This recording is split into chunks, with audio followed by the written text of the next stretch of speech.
Okalonu Jungku Sunuwanis binti Abdullah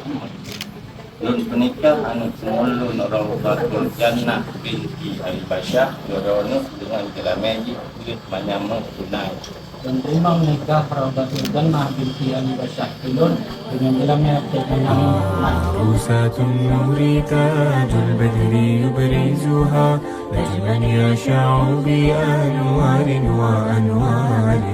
مبارك زوجها جاءت على درار زوج العطاء بتتويج وإبهار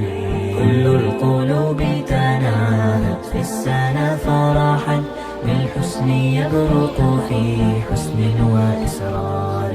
كل القلوب تنالت في السنة فرحا بالحسن يبرق في حسن وإسرار